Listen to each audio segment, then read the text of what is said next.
Querido Mestre Jesus, nós agradecemos ao Senhor pela bênção de mais um dia, pela bênção de estarmos reunidos, corações ligados em favor do bem, a fim de buscarmos nas Suas palavras, nos Seus ensinamentos, a direção da nossa vida para decisões que vão além da matéria, mas nos trazem novamente para a essência espiritual das coisas. Nós agradecemos ao Senhor pelas bênçãos diárias que recebemos, pelo sol que nos ilumina, o vento, a comida, o teto que o Senhor nos permitiu ter. E pedimos ao Senhor que continue nos abençoando, nos dando a força necessária para que vençamos as nossas lutas internas e externas, com o coração livre de mágoas e de ressentimentos, mais ligado ao Senhor e a Deus, nosso Pai. Nosso muito obrigado, Mestre.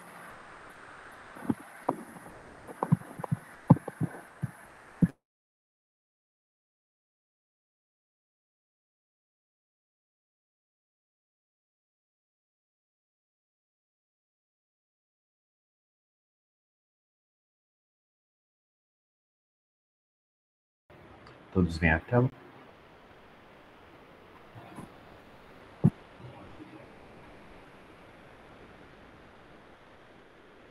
Começar a leitura. No intervalo entre as existências corporais, o espírito volta por um tempo, mais ou menos longo, ao mundo espiritual, onde é feliz ou infeliz, dependendo do bem ou do mal que ele praticou. O estado espiritual é normal para o espírito, já que deve ser seu estado definitivo, e o corpo espiritual não morre. Matê? Você pode explicar esse Trava um pouquinho. Eu vou desligar o vídeo por enquanto. Pode repetir? Você pode explicar Desculpa. o parágrafo que você leu agora, em termos da doutrina espírita mesmo, um pouco mais explicado? Essa questão da infelicidade? Ah, sim.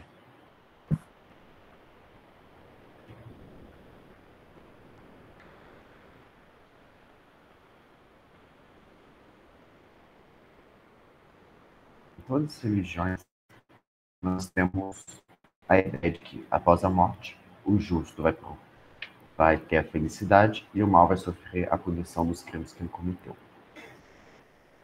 Na doutrina espírita, a gente vê a gente aceita isso, os espíritos falam que é exatamente isso que acontece, porém, a interpretação e a descrição é um pouquinho diferente.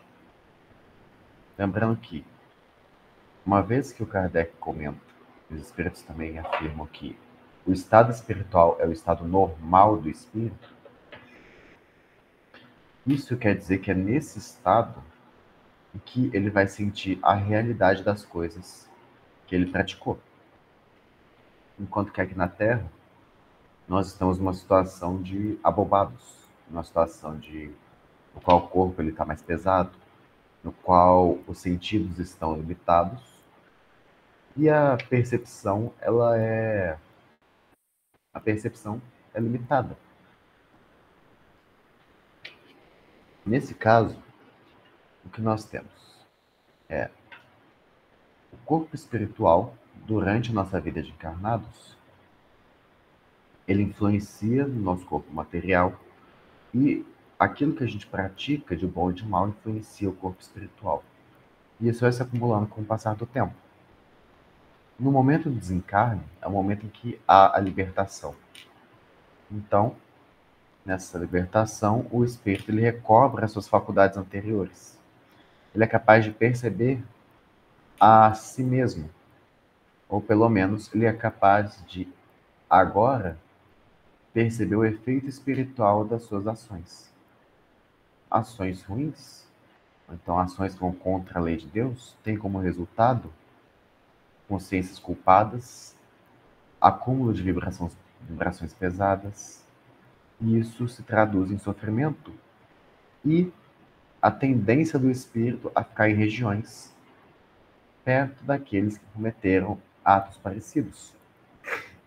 Daí a ideia da Igreja Católica, do islamismo e de outras religiões de que existem infernos ou regiões de purgação específica. Para o Espiritismo, o tempo nessas regiões é temporário, pois também nessas regiões o espírito progride, ele pode se arrepender, ele pode mudar as suas resoluções. Porém, para isso, esse arrependimento ele tem que ser, primeiramente, sincero, e, em segundo lugar, o espírito tem que se dispor a receber esse auxílio. Então, a título de comparação, a gente pode citar o caso do André Luiz. Quando o André Luiz desencarna, ele, na condição de médico da Terra, ele é considerado uma pessoa respeitável, uma pessoa de bem. Se a gente for com as teorias mais aceitas de que ele era Carlos Chagas, nós temos que ele foi uma pessoa que contribuiu bastante para a ciência e que na biografia dele, o filho comenta que além de dar consultas de graça, ele também dava o dinheiro para as pessoas comprarem o remédio. Porém, durante essa vida, ele não lutou contra o orgulho, a vaidade, o egoísmo, o apego ao dinheiro, o ciúme, o desejo de posse. E tudo isso foi pesando durante a vida dele. E isso se traduziu como excessos durante a vida. Excessos em questões sexuais, tanto que é comentado que ele teve, dá a entender que ele teve alguns casos, pelo menos um ou outro fora do casamento, ou então teve antes de casar. É comentado que ele teve relações com uma outra jovem que ele conhecia, na qual houve um certo desequilíbrio emocional e afetivo. Ele também teve a questão da bebida, que foi acumulando vibrações pesadas com o passar do tempo, e que acabou estourando no corpo físico na forma de um câncer agravado pela sífilis. Essas são as consequências materiais dos vícios dele. Devido a tantos anos acumulando vibrações pesadas, sem se ligar às coisas materiais, ele não tinha condições de se desprender dessa situação. E o orgulho impedia que ele aceitasse a própria fragilidade, aceitasse a necessidade, quer dizer, aceitasse o fato de que existia um ser maior que ele, nesse caso Deus. Descrevendo que demorou 8 anos de sofrimento intensivo, no qual ele estava numa região onde outras pessoas ligadas à matéria também sofriam de padecimentos, para ele fazer uma oração sentida, uma oração honesta, uma oração com humildade, e essa oração permitir que os amigos espirituais pudessem o auxiliar diretamente. Depois disso, ele é levado para o nosso lar e ele é tratado. Demora um pouquinho para ele, relativamente, demora um pouquinho para ele ficar bom, de verdade, e para ele retomar os trabalhos para a sua melhora. Agora vamos analisando parte a parte. A região em que ele estava era uma região de sofrimento por causa que lá tinham espíritos apegados à matéria, apegados aos vícios, e devido ao apego à matéria, a mente criando o ambiente que lhe é próprio, também cria seus próprios sofrimentos. Então, veja, um espírito apegado...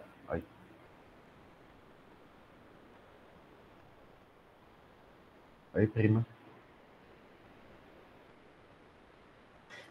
Continuando. Oi, boa noite. Boa noite. Espírito apegados à matéria, eles focam seus pensamentos nas coisas materiais. Se você foca seu pensamento em uma coisa, essa coisa se torna realidade. Um exemplo é o efeito placebo, na qual algumas pessoas sentem melhorar de certas doenças acreditando que estão tomando um medicamento, quando na verdade tal medicamento ele é inefetivo. Aqui, não posso considerar que é um efeito placebo, mas uma criação da própria mente. Então, você é ligado à matéria, você tem as consequências da matéria. Você acredita que você pode. O espírito ele está ligado à ideia de alimentação, à ideia de frio, à ideia de calor. Então, ele sente em si mesmo a consequência dessas dores. Mais do que isso, uma vez que agora ele está no plano dos espíritos, os pensamentos dele se manifestam para o ambiente ao redor dele e no seu próprio corpo espiritual. Se eu sou incapaz de pensar coisas boas, então o pensamento, como uma ação direta, manifesta ao meu redor coisas que não são boas. Outra coisa que gera aquele ambiente de sofrimento é justamente o velho ditado: em casa que não tem pão, todo mundo grita, ninguém tem razão. Se eu estou em uma região na qual todo mundo pensa de maneira egoísta, todo mundo busca a própria satisfação, todo mundo busca as suas picuinhas, a posse de coisas materiais, busca passar a perna nos outros, ou então, mesmo que não busque isso ativamente, aceite que isso aconteça para benefício próprio, obviamente isso não vai ser uma região harmoniosa, causando questão de sofrimento. Também é comentado no livro que ele também sofria perseguições de outros espíritos. Se a vida do espírito é a vida normal, então quer dizer que antes de reencarnar, ele era espírito. E antes disso, encarnado novamente, espírito encarnado. E durante as encarnações, além de mesmo progredindo, ele também cometeu erros. Esses erros geram inimigos. Como ele não tinha se melhorado, ele não tinha se dedicado a fazer o bem, ele não tinha merecido, pelo menos em questão de trabalho espiritual, a proteção contra esses erros específicos. Agora vamos pensar na oração. A oração é o momento que a gente eleva o pensamento a Deus. E ao elevar esse pensamento, nós buscamos as coisas acima da matéria. Nós buscamos isso, há uma mudança de perspectiva. Isso permite que nós possamos receber as bênçãos de Deus que são derramadas sobre nós constantemente. Agora não estou mais buscando tudo que diz respeito a mim, à minha sobrevivência, ao meu bem-estar. Agora eu estou buscando algo melhor, algo que é bom. E esse ato de humildade permite que ele se torne dócil ao auxílio dos outros. Não é possível você auxiliar uma pessoa que não quer ser auxiliada, correto? Mesmo que você busque fazer isso, você busca auxiliar outra pessoa, se ela não se permite ser auxiliada, se você dá conselho, ela não escuta. Se você auxilia materialmente, ela dá um jeito de perverter a situação. Se você auxilia moralmente ou com carinho, ela pode ou não gostar de você, ser ingrata, ou então até entender isso de maneira errada, porque a tendência dela é afastar tudo. Daí a humildade. Essa humildade permitiu que ele recebesse auxílio.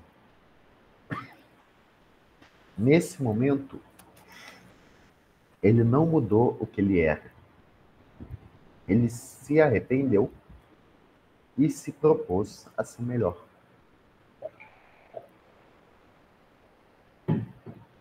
E com isso, espíritos que estavam ligados a coisas melhores, ou então que tinham se ligado ao trabalho do bem, mesmo imperfeitos, também o caso de espíritos já mais adiantados, com o trabalho constante do bem já sendo realizado, puderam auxiliá-lo e levar para uma região melhor, que era o nosso lar. Uma região que não era o céu, mas, pela própria descrição no livro, uma região na qual eles eram felizes porque tinham trabalho. E esse trabalho permitia que eles saudassem suas dívidas a partir, eles saudassem suas dívidas a partir do amor e não do sofrimento.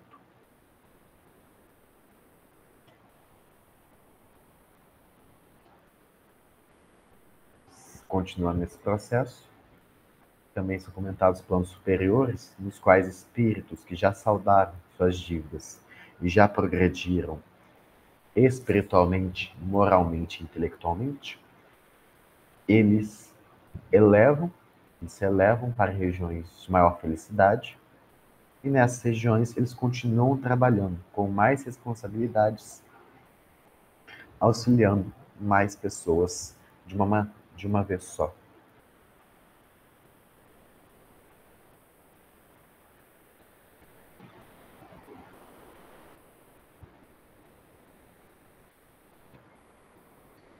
Algum comentário?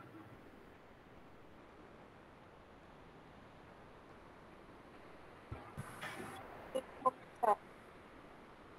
Sim. Continuar a leitura. Oi, tá me Oi? ouvindo?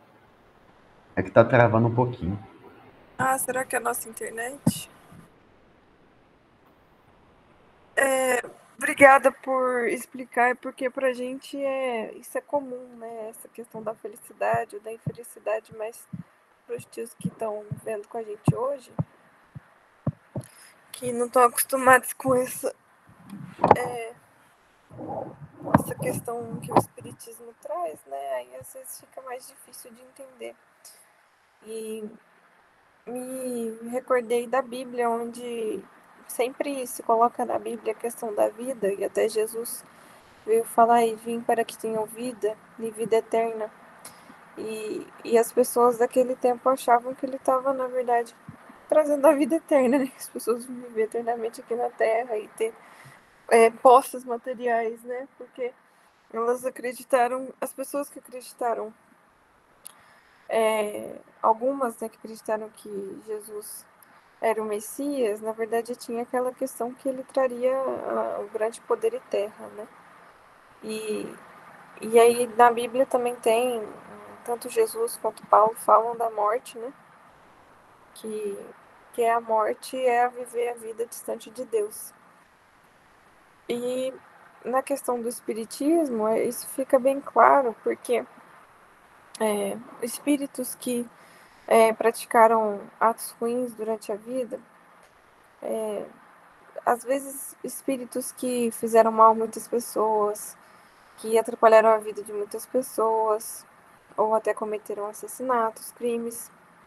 Muitas vezes eles desencarnam, e esse é um processo que a própria consciência culpada gera no mecanismo de construção da nossa mente.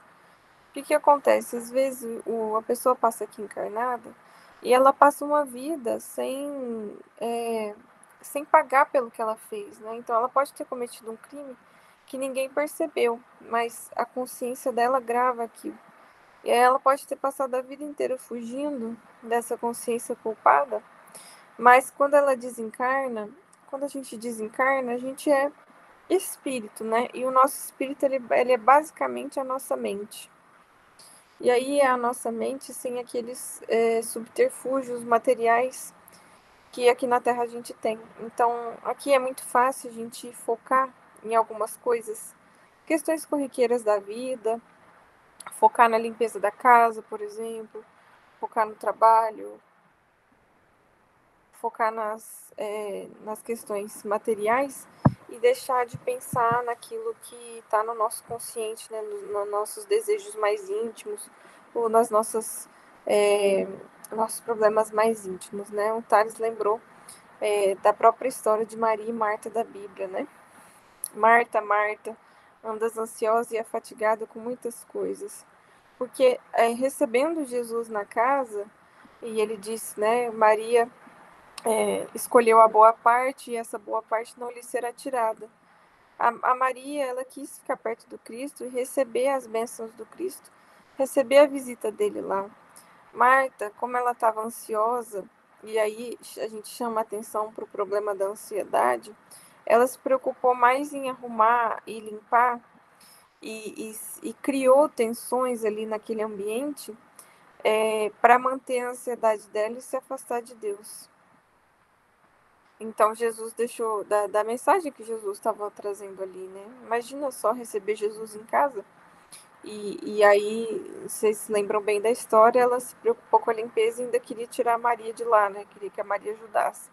Que normalmente é assim, né? Muitas vezes quando a gente não gosta de fazer algo, a gente tende a reagir com raiva das pessoas que não estão nos ajudando, né? Ou a gente espera que elas nos ajudem, ou força uma ajuda para que a nossa insatisfação com a tarefa a ser feita, ela se esvaia de algum modo, né? Então, essa é uma maneira que a gente tem de gerar atribulações no dia para evitar esses momentos de paz e tranquilidade, de uma oração, de uma meditação. Um momento que poderia ter sentado e conversado com a família, respirado, feito uma oração sincera. Muitas vezes esses momentos são atribulados com tarefas sem sentido ou tarefas que até têm sentido, mas não precisariam ser feitas naquele momento, não precisariam ser feitas com a atenção que foi gerada.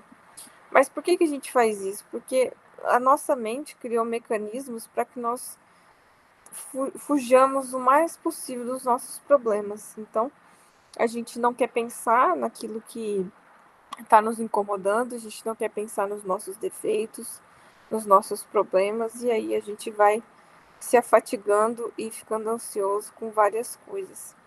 Mas quando a gente morre, a gente não tem isso mais. A gente não tem essa proteção que a matéria nos traz, porque aqui na matéria a gente até criou, né, bastante tarefas, convenções sociais ou trabalhos que são necessários, mas a gente abusa disso para evitar passar um tempo com nós mesmos, né? Isso tem sido falado bastante hoje em dia na questão da terapia, da necessidade de se abrir, de ter um tempo consigo mesmo. É, é por essa percepção que ainda é rudimentar da necessidade que nós temos de parar, refletir sobre os nossos comportamentos e sobre o desejo íntimo profundo que tem por base neles. Então, muitas vezes, é por isso que a psicanálise acabou ajudando muito a ciência a espiritualizar a noção da mente, né? Porque a psicanálise ela acabou buscando aquilo que a pessoa queria esconder da consciência dela, e que foi chamado de inconsciente, subconsciente, e que parte mas parte está escondido nesses subterfúgios que a gente foge, né, e cria mecanismos de defesa. Então, quando a gente morre, a gente não tem mais esses mecanismos, porque a gente é colocado de frente com a verdade das nossas escolhas e desejos mais íntimos. Então, a gente pode ter passado anos escolhendo máscaras sociais e escolhendo tarefas para evitar enxergar os nossos problemas mais profundos, os erros cometidos ou as sensações de culpas profundas que nós temos pelo que nós fizemos os outros passarem. Mas quando a gente desencarna, isso não é possível mais. E é preciso que isso seja feito para que, entendendo os nossos erros, entendendo a necessidade de repará-los, a gente consiga já se afastar desses sentimentos de culpa e das vibrações pesadas que nós acumulamos. Então, voltando, quando um indivíduo comete assassinato, ele passa a vida, muitas vezes maltratando as pessoas, ele desencarna e ele é confrontado com isso, muitas vezes pela própria mente. Não precisa que nenhum espírito o faça sentir isso. Existem relatos de espíritos que enxergam as próprias vítimas constantemente e veem filmes repetidos das ações que eles cometeram, sem que eles consigam fugir disso. Tem também um caso que é contado no Céu e Inferno mesmo. Esse é um caso até, de certa forma, que tem uma base espiritual forte, mas ele foi contado, eu acredito que em outra religião, acho que da católica. Não. Você lembra, Thales, que o cara era um hipócrita, ele passou a vida fugindo e escondendo as ações dele, e aí quando ele desencarnou, ele era visto por todos. Ele tinha aquela sensação de que ele estava constantemente sendo visto e constantemente sendo percebido nos mínimos detalhes, e aí ele não era mais capaz de fugir e de gerar a máscara que ele forçou, que ele gerou tão fortemente, como se ele vivesse o tempo todo exposto. Então ele tinha essa sensação. Teve um. Pode falar.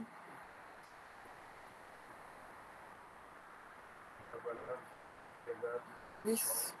Teve o caso dos funcionários públicos também, que passaram a vida não trabalhando, fingindo que estavam trabalhando e matando tempo para fingir o trabalho. E aí eles desencarnaram, eles não conseguiam sair do chão, eles estavam presos no chão. O peso das mãos e dos pés pela inércia foi contado pelo Chico Xavier.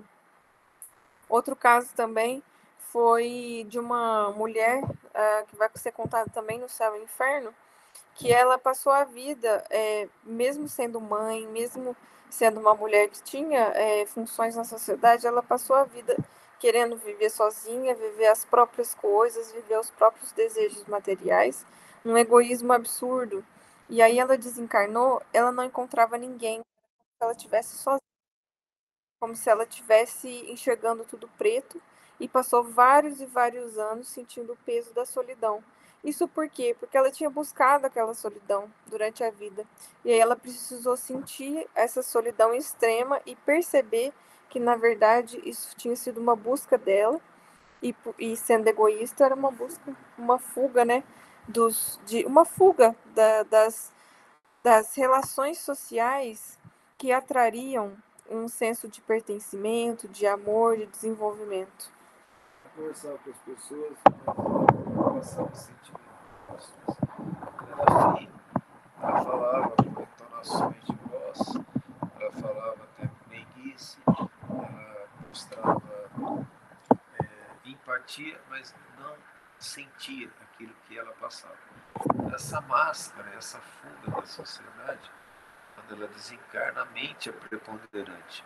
Deus é mente, pensamento. Deus criou o universo pelo pensamento, não foi pelo corpo material. Ele não veio construir a terra, o sol, as estrelas, batendo martelo, furadeira, chave de fenda. Ele construiu pelo pensamento. Nós somos imagem e semelhança de Deus, não fisicamente. Nós precisamos entender melhor. Fomos feitos à imagem e semelhança. A imagem e semelhança de Deus é alma. A criação é da alma. Essa criação da alma, veja da diferença. Se vocês acham que Deus foi feito do barro, do limo da terra, Adão foi, né? Então olha que coisa interessante isso. Nós somos filhos de Deus em imagem e semelhança espiritual. Então o poder do pensamento é muito grande. Quando a gente desencarna, esse pensamento ele é preponderante. Aquilo que a gente mais pensou aqui na Terra, mesmo escondido dos outros, ele se manifesta claramente depois do desencarne, mostrando a nossa realidade. Essa é a justiça divina. O bom recebe coisas boas, felicidade, e o injusto vai receber a punição por não seguir as leis de Deus. Todas as religiões sérias durante toda a história da humanidade falam da infelicidade que espera o injusto, da felicidade que espera o justo após a morte. Nessa situação mental, aqui na Terra também tem isso.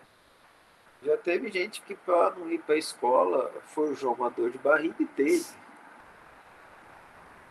Não é mesmo? Uhum. Acho que eu acertei tanta gente agora. A pessoa fala, não estou passando bem, porque ela não quer uma coisa. Ela passa mal, ela acredita que passa mal. Só que a matéria, ela é uma espécie de armadura contra os processos mentais superiores. Nosso corpo, no mundo espiritual, e aí nós vamos falar de Paulo de Tarso, né? Morre corpo animal, nasce corpo espiritual. Paulo de Tarso fala isso, ele já sabia disso. O corpo espiritual, o perispírito, ele é plástico. Ele manifesta as expressões do pensamento.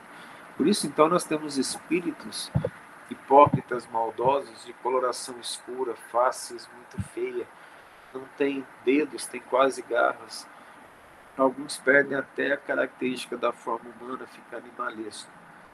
Já os espíritos superiores representam luz, beleza, simpatia, empatia. Só de ficar perto deles a gente se sente bem. A vida nossa na Terra é um treinamento do nosso pensamento no bem. O esforço que nós fazemos aqui para fazer o bem, ele nos conduz a uma vida melhor, que o nosso pensamento nos coloca na densidade espiritual que nós merecemos pelos sacrifícios que fazemos em favor do próximo. Toda a vida do Cristo exemplificou o trabalho em favor do próximo, o sacrifício a nosso favor, mostrando-nos a realidade do mundo espiritual pela simplicidade. Ele poderia, mas não tomou o poder do mundo. Ele poderia, mas não tomou para si as riquezas. Ele mostrou que a riqueza verdadeira é a riqueza do Espírito. Infeliz aqueles que colocam todos os seus sonhos nas coisas materiais.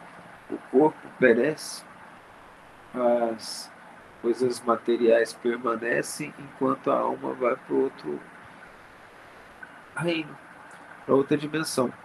Então, na verdade, quando a gente compra um carro, uma casa, nós não estamos comprando, nós estamos pagando empréstimo até que o corpo se esvaia. Aí dar muita atenção a isso é criar para si mesmo desilusões. E só se cria desilusões a partir de ilusões. Aí quando nós buscamos a realidade do Espírito nos retira das ilusões materiais, nos colocando à procura da felicidade espiritual que o Cristo nos ensinou. A questão é quanto que eu estou disposto a sair da cultura e da sociedade que me envolve, colocando meu pensamento e meu modo de ser em consonância com o Cristo e não com a sociedade. Porque a sociedade não é muito boa, não. Fala-se o nome de Deus sem ter ligação com Deus. Usa o nome de Deus para conseguir recursos, dinheiros, finanças e até posições sociais, sem que haja uma interação efetiva com o que o Cristo nos ensinou de Deus. Felicidade, ela começa a se construir muitas vezes no choro, na lágrima, na tristeza, no sacrifício, na dor física, na dor moral, na dor espiritual, na dor de cotovelo. É ali em que a gente, recebendo a desilusão dos nossos desejos mal direcionados, começamos a perceber que o amor verdadeiro é o amor que não pede nada em troca, é o amor dado sem esperar receber. A felicidade real está na doação constante e não na espera de que se faça algo por nós, mas no trabalho em fazer pelos outros. E o Divino Messias ensinou a sua vida toda. Ele se doou inteiramente para que a humanidade entendesse que a felicidade eterna é na eternidade, não na Terra. Porque na Terra nada é eterno. Nem o saber truque da Tesla.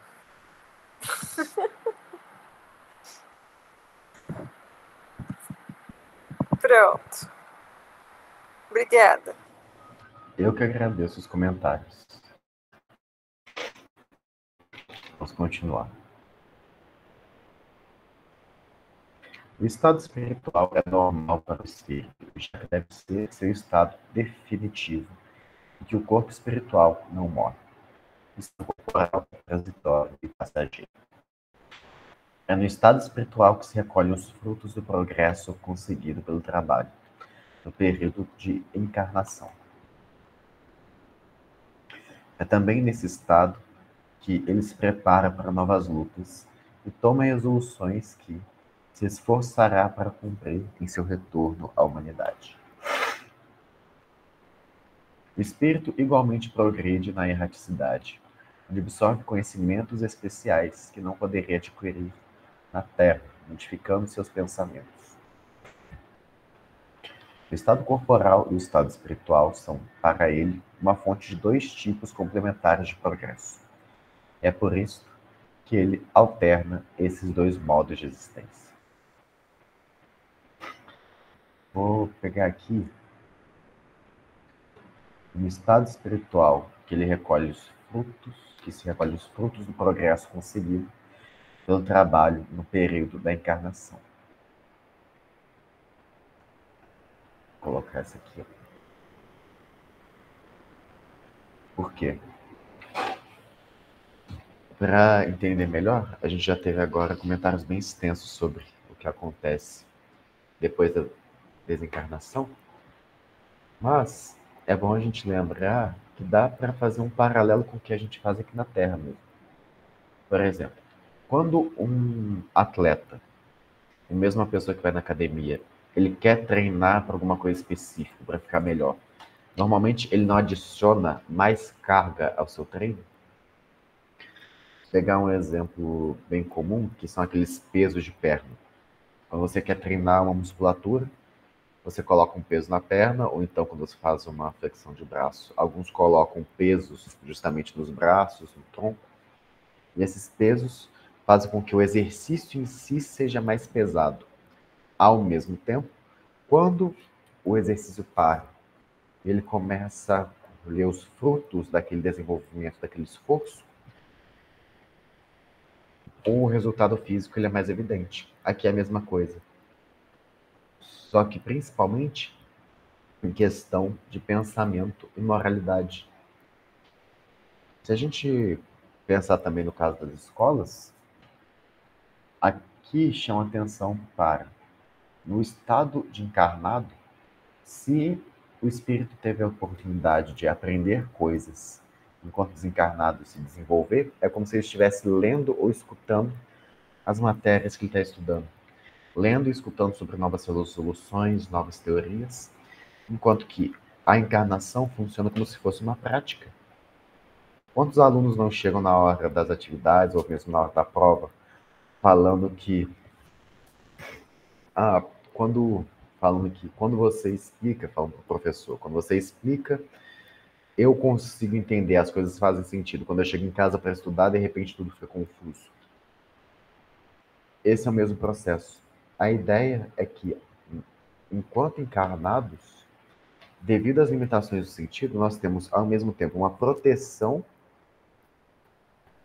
mesmo que relativa, dos erros que a gente cometeu, para que nós possamos trabalhar, e o peso a mais dos sentidos, as dores que nós sentimos, servem como formas de praticar e desenvolver a nossa moralidade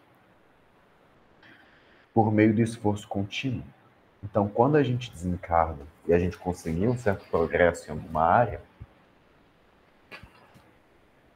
essas atitudes se tornam mais naturais. Agora, dar um exemplo de questão moral. Uma pessoa na Terra tem problema com a avareza. E essa pessoa, ela percebe isso nela mesma e ela quer mudar. Ela percebe que tudo que ela faz é sempre contadinho, sempre pensando primeiro nela do que nos outros, especialmente em questão de dinheiro. Para mudar isso, ela decide começar pouquinho. Digamos que ela começa separando sempre uma moedinha, um conjunto de moedinhas, para dar para as pessoas que que pedem dinheiro no semáforo, ou ele vê pedindo dinheiro passando na rua. Nisso, ele está tentando treinar o desapego. No começo é difícil, ele sente um certo incômodo, as outras pessoas ao redor dele veem ele fazendo isso, algumas com peso na consciência começam a criticar, dizendo que não vale a pena. Mas, se ele está determinado a vencer a avareza, mesmo que ele queira mudar o método, ele decida por isso, ele vai persistir. No começo vai continuar difícil, daí vai ficar mais fácil. Daí ele percebe que ele é avarento em outra situação. Daí ele tenta outro método. Nesse novo método, ele percebe que ele não venceu exatamente o defeito do primeiro, que é justamente o desapego. Daí ele percebe que ele tem que continuar lutando. Nessa luta de uma vida inteira, ele chega, essa luta de uma vida inteira, ela sendo constante, ela sendo ferrenha e austera, ele chega no final da vida, ainda se sentindo avarento, mas ele lutou para ser melhor.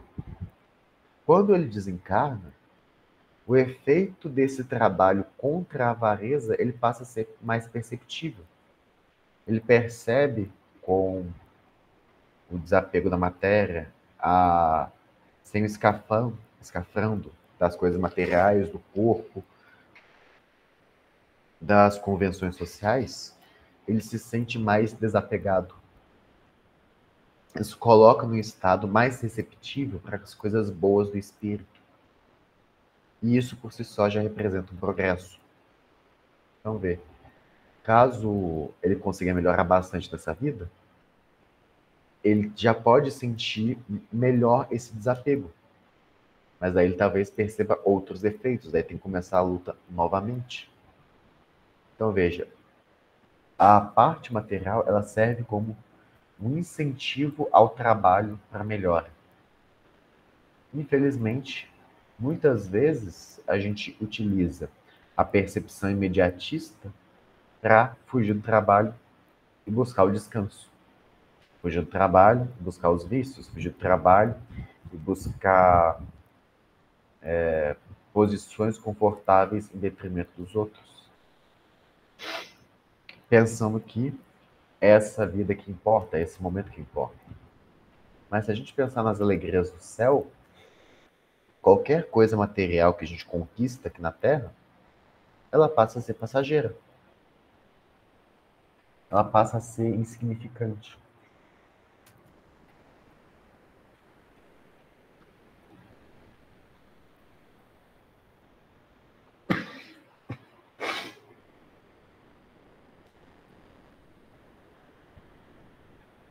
A reencarnação pode acontecer na Terra ou em outros mundos. Há alguns mundos mais adiantados que outros, onde a existência tem condições físicas e morais menos sofríveis do que na Terra. Mas apenas são admitidos aqueles espíritos que atingiram um grau de perfeição compatível com esses mundos. Eu vou terminar de ler isso, esse item quase todinho, e daí eu volto para comentar. Tá? A vida em mundos superiores já é uma recompensa, porque ali o espírito já se libertou de males e vicissitudes. Ali os corpos menos materiais, quase fluídicos, não estão sujeitos a doenças, a enfermidades, e nem possuem as mesmas necessidades que os corpos na Terra. Não existem espíritos maus e os homens vivem em paz, se preocupando apenas com seu progresso pelo trabalho da inteligência. Reina entre eles a verdadeira fraternidade, porque não há egoísmo, a verdadeira igualdade, porque não há soberba, a verdadeira liberdade, porque não há desordens a serem reprimidas, nem ambiciosos que tentem oprimir os fracos. Comparados à Terra, esses mundos são verdadeiros paraísos, etapas de caminho do progresso que leva ao estado definitivo. A Terra é o mundo inferior de depuração dos espíritos imperfeitos, onde o mal domina, enquanto for a vontade de Deus, e até que ele decida fazer daqui um lugar de permanência para espíritos mais evoluídos. É assim que o espírito, progredindo gradualmente, chega ao auge da felicidade. Mas, antes de atingir o ponto mais alto de sua perfeição, desfruta de uma felicidade proporcional a seu adiantamento, como uma criança que saboreia os prazeres da primeira infância, depois os da juventude e, finalmente, os mais sólidos da maturidade. Agora, voltando desde o começo, vamos explicar um pouquinho essa situação da Terra ser um mundo inferior e a ideia da gradação dos mundos. Para entender melhor essa ideia, nós temos que pensar na própria história da Terra.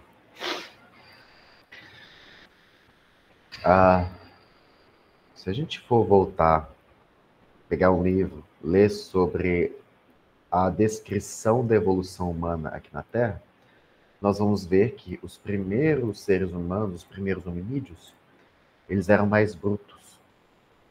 Eles eram menores, mais baixos, com o cérebro menor, o corpo mais coberto de pelos. As características elas eram mais brutas.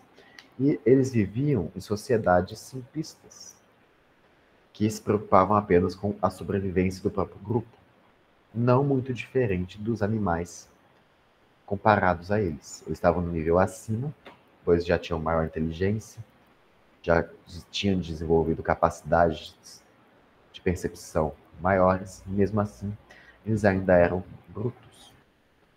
Com o passar do tempo, houve uma sucessão das espécies de seres humanos, até surgiu o Homo sapiens, com características mais parecidas com as que nós temos hoje.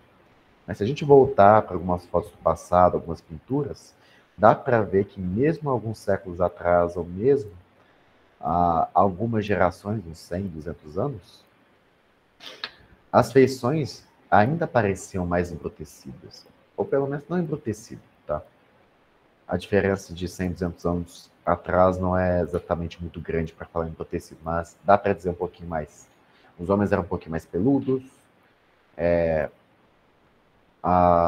pelo menos na hora de tirar foto, ou então na hora de se apresentar para a sociedade. As feições elas eram mais duras, e também as leis elas eram mais, não vou falar rigorosas, mas porém mais brutais. Estou pensando na causa da Idade Média. Então dá para ver que teve um progresso sucessivo na humanidade, mesmo que ele tenha demorado séculos e séculos. Esse progresso ele não é sem ordenação. Não, ele é natural da espécie humana, natural do próprio espírito, que se desenvolve. E esse progresso, ele acompanha o desenvolvimento do próprio mundo em que a gente está. Então, veja, na época em que o ser humano ele era primitivo, nós tínhamos, que o Kardec chama de mundos primitivos. Nesses mundos, nós não tínhamos ainda uma noção perfeita de moralidade. Não dava nem para cobrar de espíritos tão simples uma questão mais elevada de moralidade. Por quê? Imagina a gente numa tribo de no máximo umas 10, 20 pessoas. Na tribo, os homens têm que sair de manhã, ou então sair na manhã do dia anterior, para poder caçar e trazer comida. As mulheres ficam em casa, preparando roupas, cordas, alimentos com o que já tem. Qualquer coisa que acontece, qualquer animal que decide atacar, ou qualquer criança que se perde, já vira um caos. Você está numa região que teoricamente é boa, a tribo vizinha está numa região que eles estão percebendo que está faltando alguma coisa. Está faltando animal, está faltando... Eles estão um pouquinho mais longe da água do que vocês.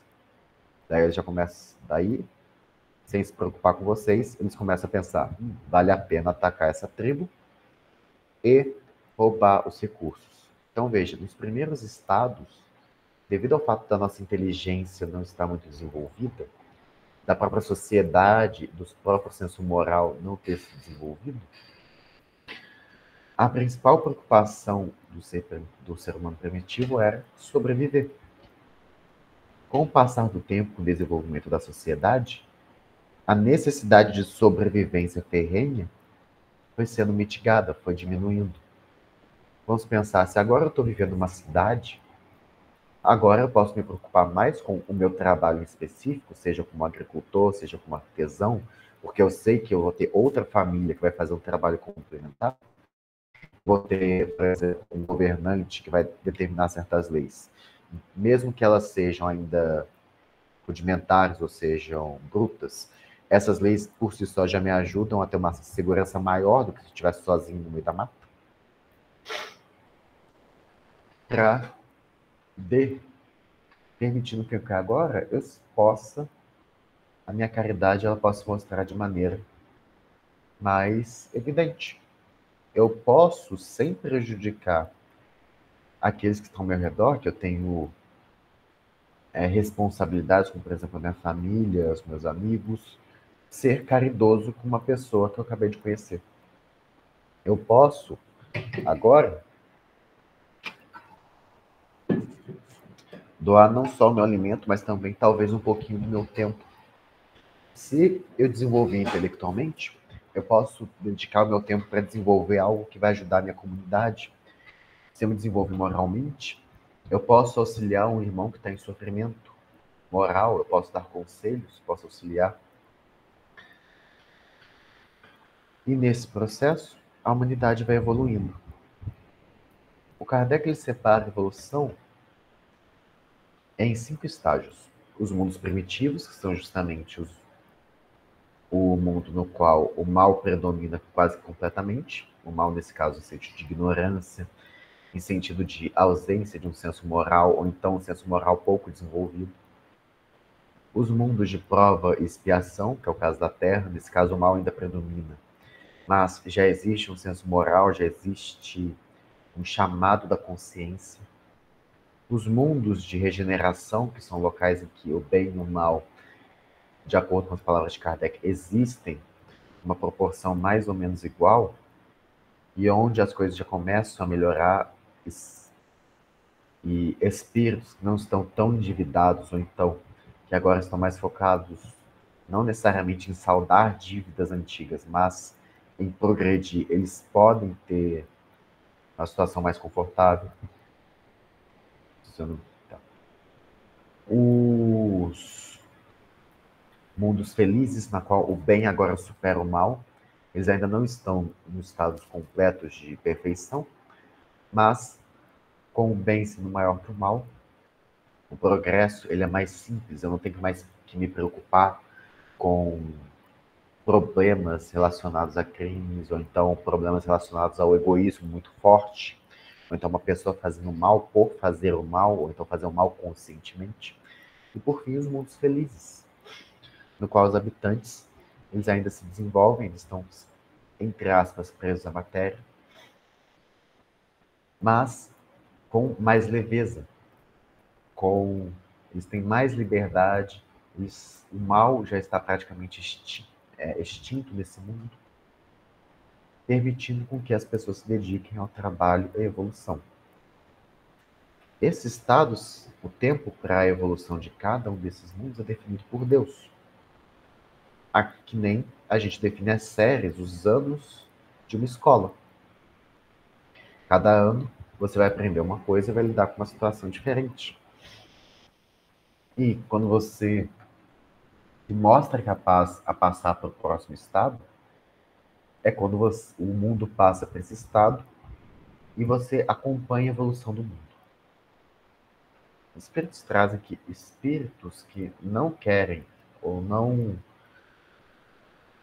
se dispõem a acompanhar a evolução do mundo, ou então se atrasam muito para acompanhar essa evolução, ao invés de continuarem reencarnando nesse mundo, eles começam a reencarnar em mundos que estão em estados mais compatíveis com o seu desenvolvimento, no qual, devido à sua inteligência, então a sua capacidade já desenvolvida, mesmo que menor do mundo que eles estão, do que o mundo que eles estavam, eles podem auxiliar os espíritos mais atrasados, que estão começando o seu processo.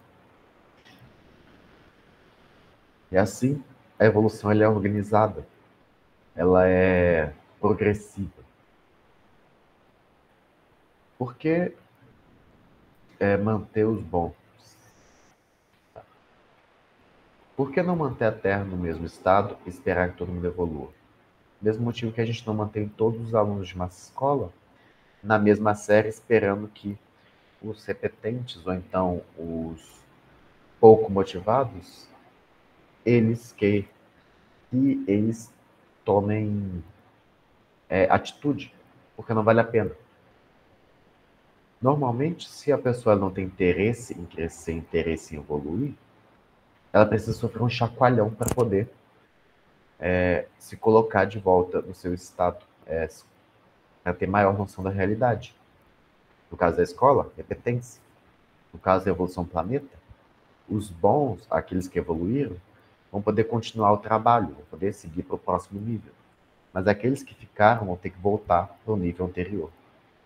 Então, Vamos pensar no caso da Terra.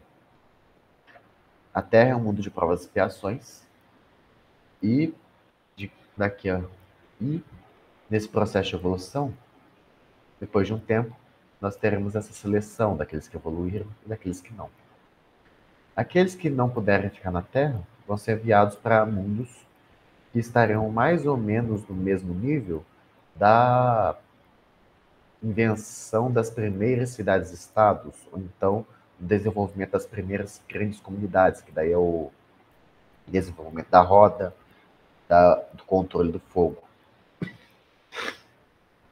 Com a capacidade intelectual mais desenvolvida, e já tendo passado por experiências de moralidade maiores, ou seja, já não são mais iniciantes, eles vão poder auxiliar esses novos humanos no seu desenvolvimento.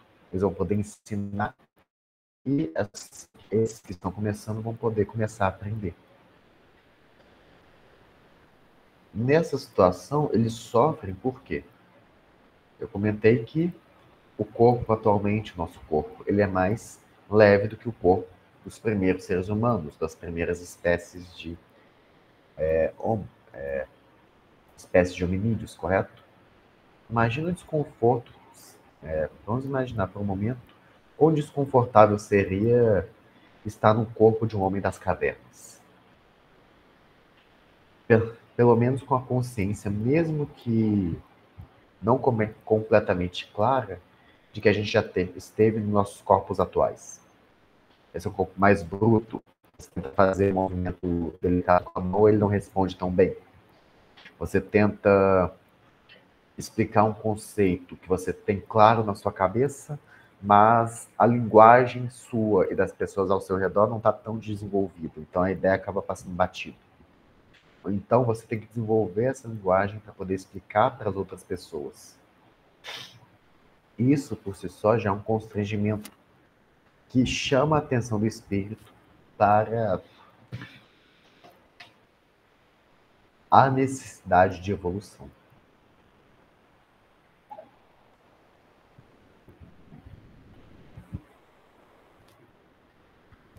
Eu acho bom a gente voltar nesse item no próximo estudo, para poder comentar um pouquinho mais sobre ele.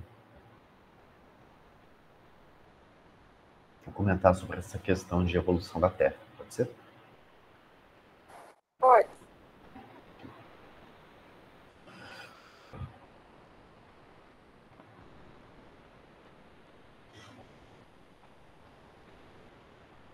Papai,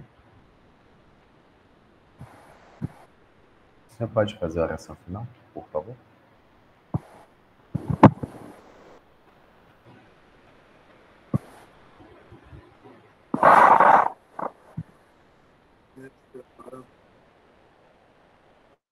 Amigo incondicional de todas as horas, receba o nosso agradecimento pelas bênçãos que temos recebido. Tanto pelo conforto material, pois recebemos as bênçãos da luz, do calor. Nós recebemos as bênçãos do alimento produzido pela terra, do vestuário, da moradia. Mas, acima de tudo, nós te agradecemos pelo alimento espiritual. Em momentos como esse, conseguimos encher a nossa alma com alimento que deve ser digerido, deve ser processado, absorvido aquilo que é importante e nos interessa para o futuro de felicidade que espera todo filho de Deus. Envolva-nos em tua luz santa e sublime, que o lar de cada um de nós e nós mesmos recebamos as bênçãos do seu sorriso amigo, do seu abraço fraterno, as bênçãos das suas vibrações amorosas, que representam para nós o próprio Pai Celestial, querido Senhor Jesus. Muito obrigado. Muito obrigado.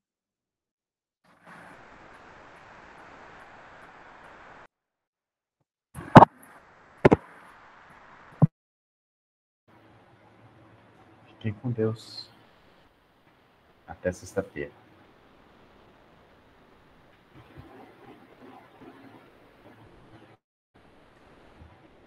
Boa noite, gente. Fiquem com Deus. Boa noite.